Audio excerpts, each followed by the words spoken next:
How are we getting on, folks? Look at fairly nice day. Well, it was a funny sort of a day, to be quite honest with you. One of the fans summed it up fairly nicely. It was a nice day, but wasn't necessarily one for screaming and shouting about.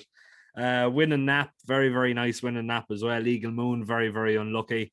Just going back off the top of my head, who did we have? Druid's Altar won. Allardyce nowhere. Um, Global Equity disappointing.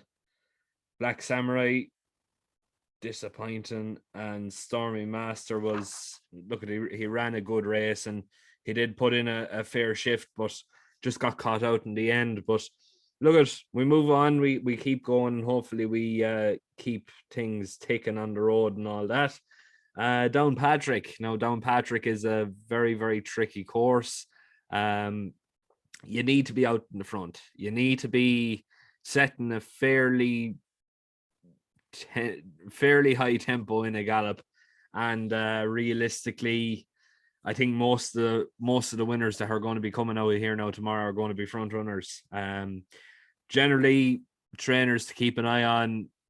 Denise, well, say the Cullentra stables, Denise Foster, usually the northern trainers, the likes of McBratney, McNally. Keep an eye on John McConnell as well. Obviously, Willie Mullins as well. You have 4 or 5 different trainers there to keep an eye on. First race off though is the 155, and this one here is going to be the nap of the day for me. And I'm going to be siding against the favorite. Simply because I don't necessarily think that his form stands up as well as the rest of them. I think he's just a sort of a horse that you can't realistically rely too much on. Now, I could be proven totally wrong now tomorrow, simply because it is a Willie Mullins horse. I think if he was trained by anyone else, he'd be 3, 4, maybe 5-1. But the fact that he is trained by Willie, he is 8-11. The one I am going for, and it's the nap of the day, Buddy Rich, 2-1. Like I already said, Denise Foster. Cullentra stables generally do very, very well around here. Like I already said, he is 2-1 winner last time out. That was around Kilbeggan on good ground. Beat Goodwin Magic, the Dancing Farrier, Ardra Roo, Hawkworth Flyer, a long, long story at toe, and the list goes on and on. But put in a very, very decent run that day. 2 times before that, even 3 times before, put in some very good runs. 4th, 3rd, and 3rd.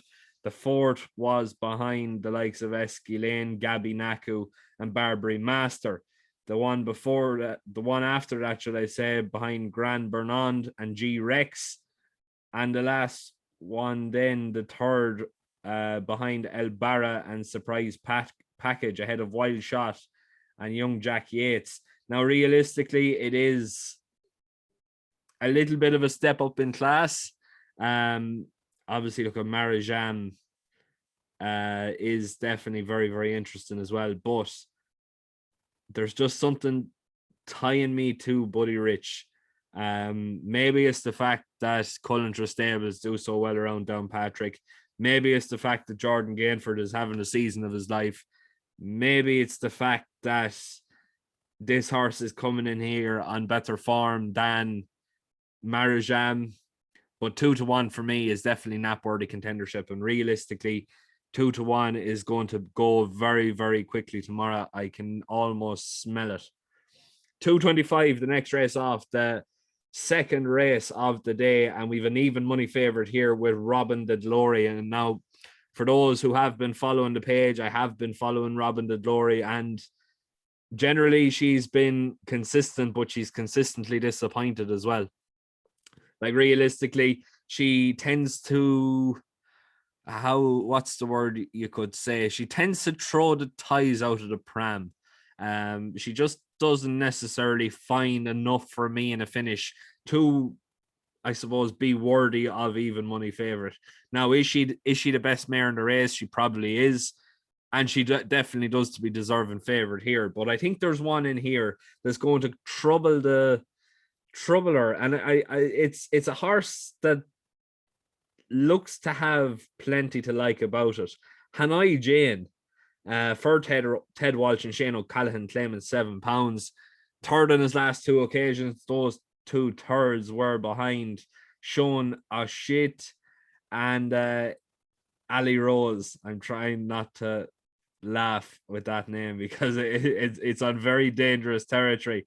But the second one then behind Butterfly Vespier, an optional mix. Now, going back to the first race behind, we'll call her Shona because Andrew Halligan calls her Shona, and the boys on the Finishing Line podcast call her Shona, but she is a very, very talented mare. She won the time after that. She won her first race that particular day, and she went on to win the second one. Now, the last time she ran was behind Ferdia. And for those who have been following the page, Ferdia has been a horse that I've really, really taken to, and I've really, really started to like the look of. And if producing that same run in Limerick on its debut, and if producing that same progression to go on and race against one of the, I suppose, the top mares in Peter Fahey's yard and Butterfly Vespier, realistically, she should take some stopping. Likes to be up near the front. Generally, should like it around Downpatrick now tomorrow, and 5-1. Very, very nice price at an each way price, but I definitely think she is going to cause a bit of an upset now tomorrow. And realistically, I cannot see how she is 5-1. I really, really like the look of this one. I think she's definitely going to be bang bang there, and she's going to really, really give me a good run for her money now tomorrow. Now, next race off then, the 255, should I say. And again, we've another even money favorite here in Rumoroso. And again, I'm going to go away from him simply because, look, he just hasn't done enough for me.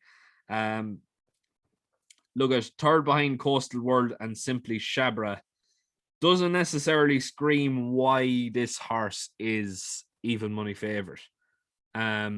Willie Mullins, just looking at his success rate, and it's something very, very strange. You don't see it too often. Not from 10 for Willie Mullins. It's definitely, I suppose, a full moon moment. You don't see it too often when he just hasn't been able to get them to click. But the one that I am liking, and the one that is actually been well supported, I actually had this tipped up at 7-1, but it's since been backed in. Currently priced at 9-2. Copy of Verborum for JJ Lamb. I think it's John Lamb. I'm not 100% sure. Ridden by Liam McKenna, claiming £7. Now, this one here is definitely very, very interesting. Third on his last outing, behind Shona and Clonbury Bridge. Now, as I already said with Shona, I think an awful lot of the races in here are going to tie into her form. And I really do think that she is a very, very top quality mare. And she is, I suppose you could say, one of the next up and coming generation, you could say. Realistically, she is a very, very talented sort. And to come third to her was very, very interesting. Now, I suppose it was a very, very nice pipe opener. Like, to come third to Shona that particular day, I think it's definitely well within his rights to go and win this race. He is going to improve. He should definitely improve. Likes to be ridden up near the front as well, if I'm not mistaken. Actually, no, couldn't be further from the truth. Generally likes to be ridden out back, but I'm trying to see the one race that has won. That was in the Curragh when it was 33-1. Okay, so he was trained by Jim Bulger that particular day and prominent, and soon settled behind leaders. So, look, I can't really go into too much detail on that, what way he likes to be ridden, but I think a course like Downpatrick definitely does play to his strengths. The way he stayed on that particular day, it was very, very interesting to start off in rear and come third. When the likes of Shona is setting the fractions, it's definitely a very, very nice pipe opener, and potentially could take all the stop. And I backed it at 7-1. I'm delighted to see it's been backed into 9-2 now, and I definitely could see it being backed in further again. 325 then, next race off, the next best of the day. And for me, this one here is going to Keith, Henry, Clark, and Connor Maxwell with Get Go, currently priced at 6-1. I'm not necessarily convinced with Natural Breeze. If the horse does improve on its last 2 runs, I definitely would be putting it in with a shout. But it's just always found one too good. And like I already said, there's potentially one in here that could be that as well. I suppose this one here had his first run over hurdles in quite some time. 25-1, second behind Mason's Castle, ahead of our Brian, who he meets again today. Johnny Gyro in behind them. Grin. It's the Way Forward. Dicey Riley, Impressive Duke, who he meets again today. Look at all he has to do is improve, and realistically, he's going to be thereabouts. 6-1 is definitely good value, a good value price. I think realistically he has got plenty more improvement to come, and especially around Downpatrick as well. It definitely seemed to be that, I suppose, he put his best foot forward, let's just say. I really, really do like the look of this lad, and therefore he is going to be the next best of the day. All he has to do is improve, and he has most of these in behind him again. All he has to do is beat the favourite here, Natural Breeze, and we are home and hosed.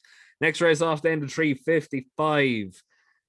And again, I'm going to go against the favourite here. I'm going against nearly all the favourites here today. Actually, I am. There's not a single favourite being backed, so if we can get a couple of these winning now tomorrow, we'll be doing fairly all right. But anyway, back to the point. 355 Favori Logique for Ross O'Sullivan and Shane O'Callaghan. I definitely think Shane O'Callaghan is going to have a great day overall there now tomorrow. Very, very unlucky last time out when second over course and distance. Generally, Ross O'Sullivan's are in decent form, and he has been putting the horse's best foot forward in recent weeks. Realistically, I can't see why this horse wouldn't finish in the top 2 or top 3 here. I think he is one of the better horses in the field. Shane O'Callaghan definitely should be able to get a good tune out of him. And realistically, 4-1 looks to be the best value bet on the card. 4:30 then, the last race I will be covering here. And this one here, bit of an interesting move. You don't necessarily see the jockey trainer combination happen too often, but when you do, they're normally there and ready to strike, with Raging Cajun for Matthew Smith and Paul Townend. Like I already said, you don't see that combination too often. Usually it's Keith Donoghue, or usually it's one of the claimers, but definitely very, very interesting here. It's one of those horses that you think that there's no real much more leeway to give, but on overall form wise and an overall, I suppose, on overall ability, Raging Cajun is definitely the one to beat here. Like you cannot really look past him, especially with Paul Townend on board. I don't know. I just think, looking down through, I'm trying to see, has he got any Downpatrick form? He doesn't, but he has Down Royal form, which he won. Now, I know Down Royal is a completely different track as well, but looking at the strike rate, 2 out of 12, 17% for Matthew Smith, 5 out of 17, 29% for Paul Townend. You won't find too much better than that, to be quite honest with you. I think realistically he is going to be thereabouts tomorrow. I think 8-1 is definitely very, very interesting. Mick Charlie is a bit of a worry for me. Obviously a very, very cozy winner last time out. I think it was in Kilbeggan. I suppose, look at, if he puts his best foot forward then now tomorrow as well, he is going to be thereabouts. But I think the fact that Paul Townend teams up with Matthew Smith here, Definitely very, very interesting. I think realistically, Paul could definitely have the pick of most of these. The fact that he goes with Raging Cajun here, I think is interesting. And look at it's 8-1. I definitely would be suggesting to have an each way bet there, but I'm going to take my chance and I'm going to say this horse is going to win. Either way, I'd be happy enough to see the horse run a decent race and run into a place or be there battling for the win or whatever it is that he ends up doing. But I just want to see a good run for Raging Cajun now tomorrow. I definitely think he deserves it. He is a horse people overlook, and definitely very, very interesting. Like I already said, they're the last race of the day. Going to be my patron pick of the day, so I'm not going to be covering it. But that's basically all I have now for tomorrow. I'm just going to touch on the fact that a couple of members on here have been getting in contact with me about Patreon and basically what it is. To make a long story short, myself and Ryan, we basically knock our heads together and we basically come up with the best horses at the best prices. We do not go anything under even money. We rarely go as short as say 6-4, 9-4. Generally they do be fairly decent prices. And just off the top of my head, there in the past couple of weeks since July started, we started off July very, very well. Ryan had a 9-2 winner, a 2-1 winner, and I think it was 15-8 winner. 22-1 third, very, very unlucky that one. And I had a 14-1 winner as well. As well as that, I did put up a horse there today that won at 11-8. Now I know I already said that we don't necessarily do short price horses, like, and we rarely do. But this one here was a bit of a confidence booster. The fact that I just hit the crossbar for the past couple of days, I wanted to get back in a winning streak, and we did. That was the only patron selection of the day. But look at, in terms of what we pick, what we don't pick, generally we say maybe one horse per day. Sometimes we get a little bit confident. We'd say two. Sometimes we wouldn't be confident at all. We wouldn't put up anything at all. But one of us definitely does put up something in the day. So generally ranges between 1 horse to 4 horses. As well as that, you get entered into the giveaways as well. We've given away over, I think, 650 quid now at this stage between all. But between, since we started there in November or December, should I say, of last year. And as well as that, you get added into the WhatsApp group, which, look at it's full of great members. And like I already said before, most of them would put the likes of myself or Ryan to shame. Generally very, very consistent. And if you're looking for more winners, more added winners, you could say, the WhatsApp group is definitely the place to go. I'll leave a link in the description below. Look at it, it's up to yourselves. It's €10 a month. For those who don't want to necessarily go down that route, just hit that subscribe button and be the biggest legend you can be. Really, really does help me out at the end of the day. We are looking to try and get to the 1,000 subscribers mark by the end of the year. We're halfway there, and we're trying slowly but surely. We're trying to get more and more subscribers on board, but it's starting to come to a bit of a halt there now. If you know anyone that's interested in racing or interested in a bit of a flutter, send them on my way. Just tell them to hit that subscribe button and we are good to go. But look at, I'm going to leave it there. Please make sure to keep liking, sharing and subscribing. If you are having a bet tomorrow, the very, very best of luck. Hopefully we're on the back of plenty of winners now tomorrow. I'm definitely very, very confident, and hopefully ye are too. Thanks very much, folks, and the very, very best of luck.